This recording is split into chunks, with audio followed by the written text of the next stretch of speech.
High বন্ধুরা, তোমরা সবাই আট ট্যাংরা মাছ চেনো। আর আজকে আমি তোমাদেরকে করে দেখাবো, খুবই টেস্টি।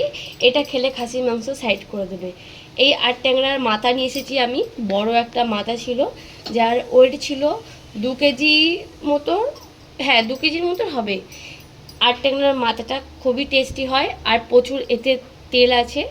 এটা যদি ঠিক করে তোমরা বানাতে পারো বা বানাবে, তাহলে কিন্তু খাসির মাংস সাইডে থাকবে। এখন আমি এটা তোমাদেরকে করে দেখাচ্ছি। তার জন্য আমি এখানে নিয়ে নিয়েছি, যেরকম মাংসতে আলু দিই ওরকমই ডুমো ডুমো করে আলু কেটে নিয়েছি। আমি আলুটা আগে ভেজে নিয়েছি। এবার আমি তোমাদের এক এক করে করে দেখাচ্ছি। দেখো, একটা তেজপাতা, একটা শুকনো লঙ্কা, গোটা জিরে আর একটুখানি গুঁড়ো গরম মশলা, এটা ফোড়ন দিয়ে দিলাম আমি। ফোড়নটাকে ভালো করে ভেজে নেব।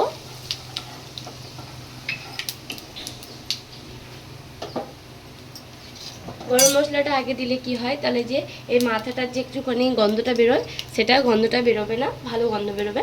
আর এরপরে দিয়ে দেবো আমি পেঁয়াজ কুচি। এখানে একটা পেঁয়াজ কুচি নিয়েছি বড় দেখে।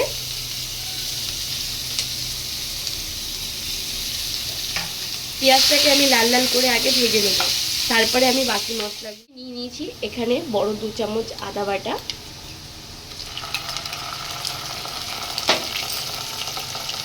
বেশি করে একটু রসুন বাটা,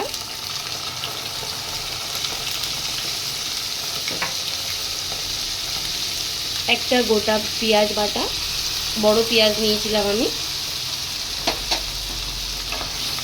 এগুলোকে ভালো করে আমি ভেজে নেবো আগে। তারপরে এতে আমি দিয়ে দেবো গুঁড়ো।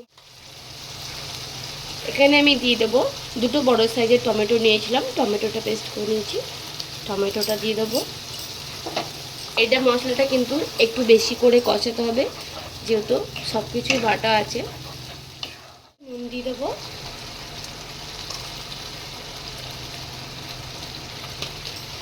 হলুদ গুঁড়ো,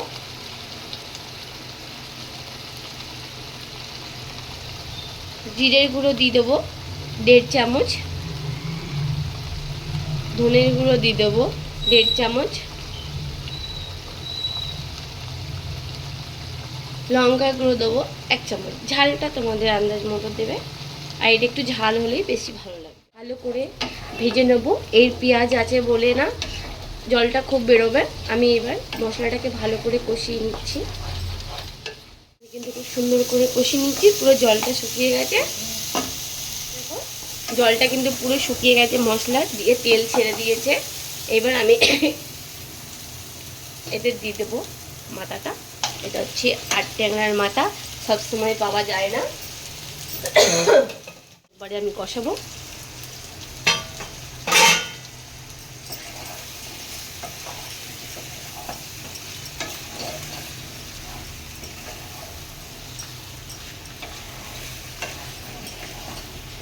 এটা কিন্তু ভালো করে কষাতে হবে।